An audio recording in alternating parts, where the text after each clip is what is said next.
Okay. All right, I know you're keeping an eye on the skies, Dave. What do you see? Big time, a lot of clouds with our live cameras there. Nothing major yet, but it's on the way. 70 in Chattanooga, 70 in Cleveland. Nice warm air. We also have high humidity levels, and that is some pretty good juice for severe weather. All we need is a lifting mechanism to take that warm, moist air and push it up into the air, create those tall cumulonimbus clouds. We're going to see that with a front sliding in tonight.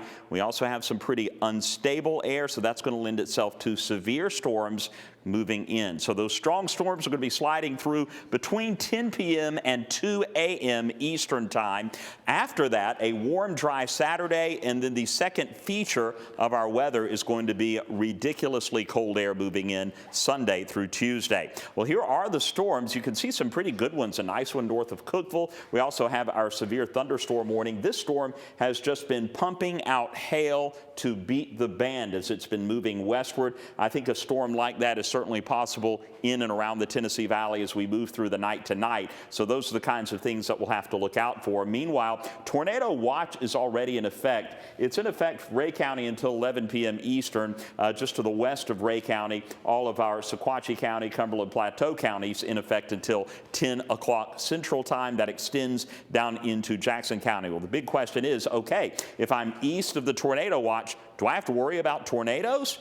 Well, I can't completely rule it out, and here's why. The Storm Prediction Center, and I agree with this map, by the way, does have the highest risk generally where we have the watches that are in effect. But notice, 2% risk extending all the way over into most of our viewing area just east of I-75. So we want to be weather aware, and even if you're not under a watch, it's not a big risk, but it is a 2% very low-end risk of an isolated tornado or two popping up. Biggest, more widespread risk is going to be damaging winds. Even that's pretty low, 5%, 15% as we head toward Monteagle and westward. And then hail, that's going to be a potential for some of the storms as well. So futurecast, this is tonight, 9 o'clock.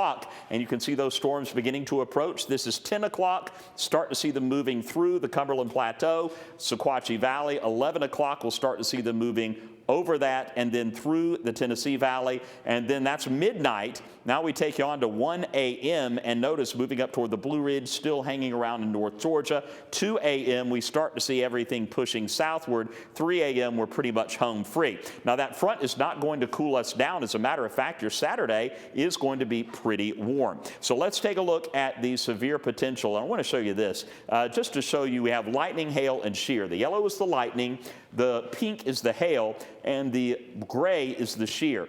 The shear doesn't mean that we're going to have tornadoes. It just means we might have a little bit of switch in direction with height, which could indicate some rotation, and that is getting picked up in some of the model data. So we'll keep an eye out for that. But notice, again, that's on over toward I-75. So, yeah, all of our areas does have some pretty unstable air in place. Your Saturday, again, warm, but it's going to look good. We've got that warm front. Here comes the cold front that is going to bring in ridiculously cold air. This is all cold air. It's going to be sweeping in not just Sunday, but on into Monday. It will settle in on Tuesday, and then we'll start to warm back up for the middle of next week. Your Veterans Day, though, it is going to be bone-jarring cold in the morning, 26 degrees, 51 the high.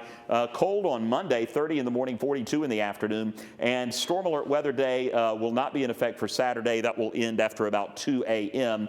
Falling temps through the day on Sunday. Look at that. I even have maybe a flurry. I do think we'll see a few snow showers, maybe up around Sevierville, Gatlinburg, but one or two flurries may drift into maybe the Blue Ridge Mountains, so we'll put in about a 10% chance of that. It is also going to be windy and blustery Sunday and Monday as those temperatures fall. We will be very ready by the time it gets here for highs in the mid to upper 60s toward the end of next week.